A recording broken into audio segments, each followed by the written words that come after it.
Welcome to our channel.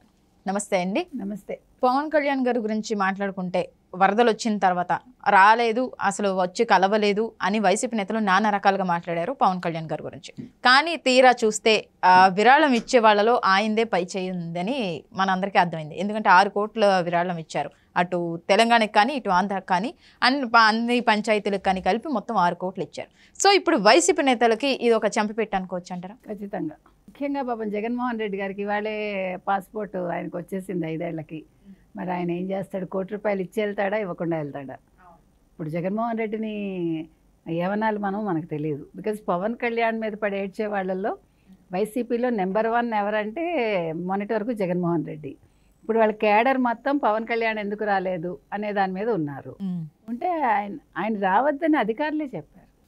మీరు వస్తే ఆ బౌన్సర్లు వస్తారు, ప్రజలు వస్తారు, తొక్కిడైపోతుంది. తొక్కిడైతే కష్టం కదా. ఎవరికైనా ప్రాణాలు పోతే ఎవడు బాధ్యులు? ప్లస్ ఆయన చూడడానికి జనాలు పోటెత్తుతారు. దానికి మనం చెప్పుకున్నాం. వైసీపీ సోషల్ మీడియాలో ఓ జర్నలిస్టు జగన్మోహన్ రెడ్డికి కూడా అదే ప్రాబ్లంట. అందుకోసమే ఆయన ప్రజల్లోకి రాడు. బాగుందా?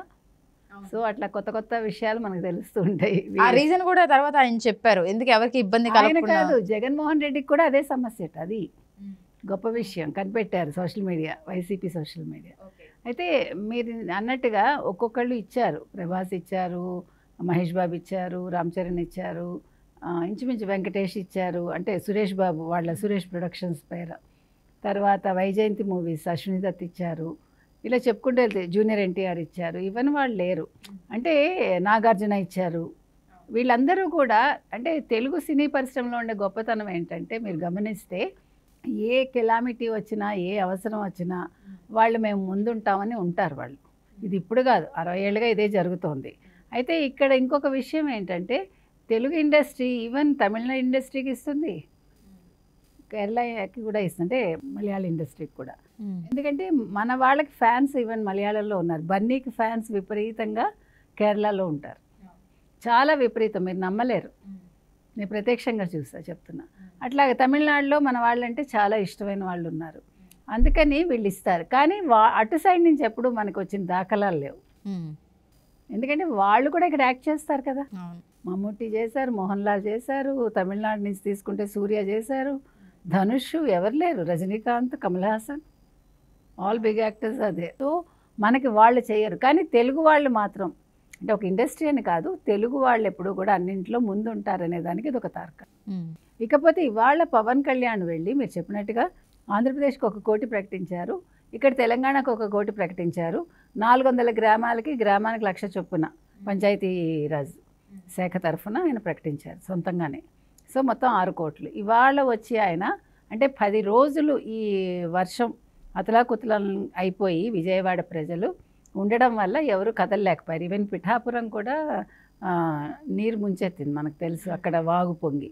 ఆయన ఇంటి లోపల కూడా, అంటే ఇంటి లోపల కంటే ప్రహరీ లోపలికి నీళ్ళు వచ్చేసాయి.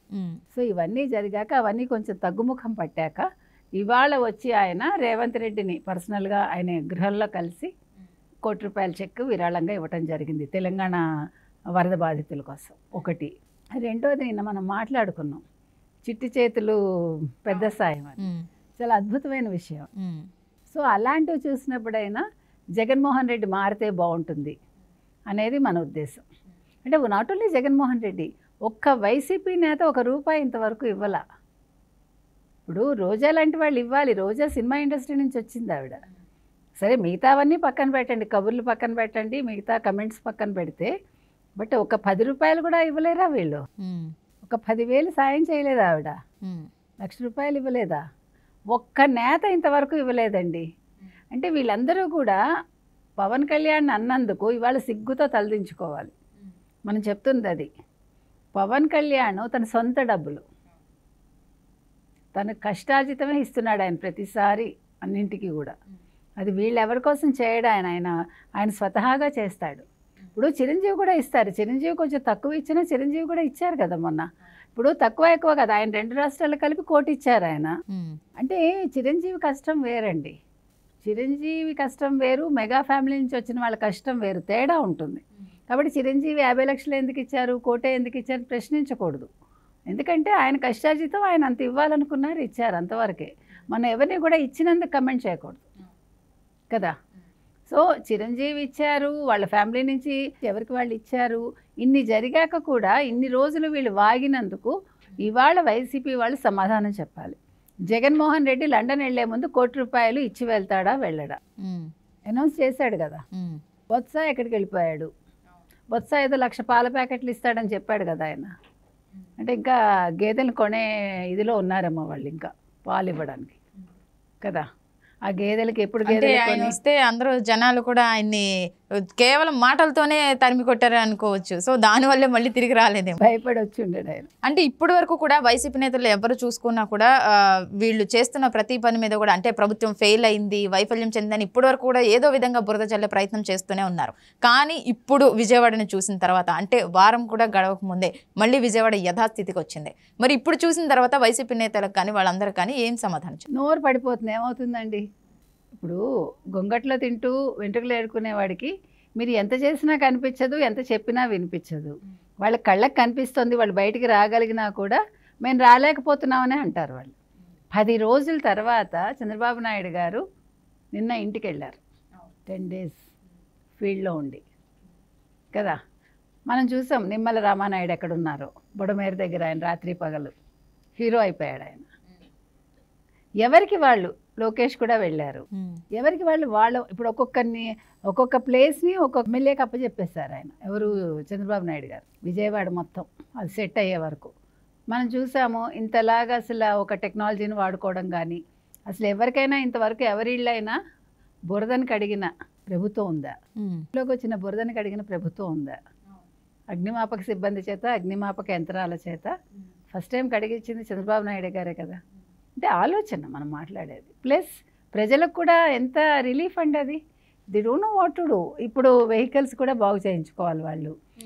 ఇంకోటి ఏంటి అంటే ఇక్కడ ఒక విషయం, ఆయన ఆ ఇల్లు క్లీన్ చేయించిందే కాకుండా ఎంతవరకు మునిగింది అంటే కొంచెం ఇల్లు పాడైన వాళ్ళకి ఒక 20,000, 25,000 అండ్ వెహికల్స్ పాడైన వాళ్ళకి 10,000, కొంచెం ఇల్లు మునిగి వాళ్ళకి 10,000 అలా ప్రకటించడం కూడా జరిగింది. అదొక రిలీఫ్. అంటే అది ఎవరి తప్పు కాదు, ఎవరి తప్పు కాకుండా అన్యాయం జరిగినందుకు ప్రభుత్వం తరఫున ఆ మాత్రం సాయం ఇవ్వటం అనేది చాలా పెద్ద విషయం. అది అంటే ఆలోచనకి మనం చెప్పాలి. కాబట్టి ఇవాళ వైసీపీ వాళ్ళు ఏమీ మాట్లాడలేరండి, వాళ్ళు నోరెత్తరు. ఇప్పుడు ఇంకా నోరైతే ప్రసక్తే లేదు, నాయకుడే పారిపోతున్నాడు కదా లండన్కి, ఇంకెవడు మాట్లాడతాడు? ఇప్పుడు వాళ్ళ కేసుల గురించి వాళ్ళు వర్రీ అయ్యే స్థితిలో ఉన్నారు వాళ్ళు. ఎప్పుడు ఎవరో అరెస్ట్ చేస్తారో భయంతో అందరూ దాంకుంటున్నారు, ఎవరు ఎక్కడున్నారో తెలియదు. వాళ్ళు చూసాం కదా దేవినేని అవినాష్, ఎవడు అరెస్ట్ చేయలేకపోయాడంటే పోలీసులు. ఇవాళ సుప్రీంకోర్టుకి వెళ్ళగలిగాడంటే ఆ మాత్రం ఆంధ్ర పోలీసులకు చేవలేదా? ఉంది కదా, మరి ఎందుకు పట్టుకోలేకపోయారు? కాబట్టి ప్రతివాడు ఎలాగ బెయిల్ తెచ్చుకోవాలి, ఎలా కేసులు తప్పించుకోవాలనే తొందరలో ఉన్నారు తప్ప ఇవాళ విజయవాడ గురించి మాట్లాడటం కానీ, ఒక పవన్ కళ్యాణ్ ఇచ్చిన డబ్బుల గురించి కానీ, లేకపోతే చంద్రబాబు చేసిన సాయం గురించి కానీ, మిగతా మంత్రులు కానీ మిగతా ఎమ్మెల్యేలు కానీ చేసిన సాయం గురించి మాట్లాడేంత తీరిక ఓపిక ఎవరికి లేదు. సో ఇప్పుడు కూటమి ప్రభుత్వాన్ని ప్రశ్నించే గొంతు మూగబోయింది అని అనుకోవచ్చా మనం? ఖచ్చితంగా. ఇంకా వైసీపీ మనం ఇందాక చెప్పుకున్నామండి, ఇంకా వైసీపీ అవుట్. థ్యాంక్ యూ అండి.